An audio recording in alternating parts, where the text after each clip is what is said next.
Good day, and thank you for being with us today. We can find in the Gospels how Jesus has multiple encounters with different individuals. Most of them will go without knowing their names, but we will have the opportunity to know a few besides those ones attributed to his disciples. Nathan mentioned yesterday how we can recognize the presence of God in our life and how we can grow in that intimate relationship with Jesus. Today the Gospel reminds us of the personal encounter of Nathanael and Jesus. Such a moment came after Philip's invitation to come and see the one that they were waiting for generations, the one that Moses wrote about in the law and the prophets as well. Can you remember the first time that you had that personal encounter with Jesus? How was that experience? Was it a moment of desperation or peace? What changed in your life after that experience? Personally, that moment was not at the time of my baptism or even at the moment of my confirmation or first communion. Don't get me wrong, those are powerful and important moments where we can encounter with God.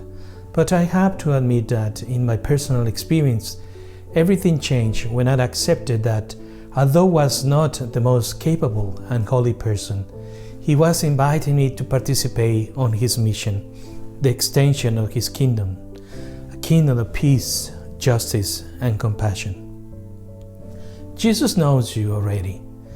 Perhaps we sometimes forget that Jesus as God is our Creator, and when He calls a person, and in one way or another He calls every person, He does it knowing exactly who He is calling.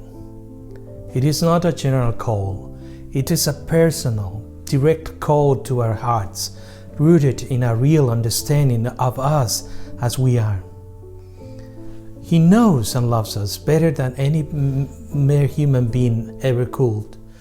When we experience that and help others to do so too, then His call becomes irresistible. We need to learn from Philip's example to encourage others to have that encounter with Jesus. If we try to bring others to Christ, we could run into some obstacles, hesitation, lack of interest, and other things. But we don't give up too easily. God is working in that person's heart too. We may be won over by an impressive experience of God, but as our relationship with God deepens, we will see greater things. I hope that telling the story of our encounter with God may help others to have an encounter too.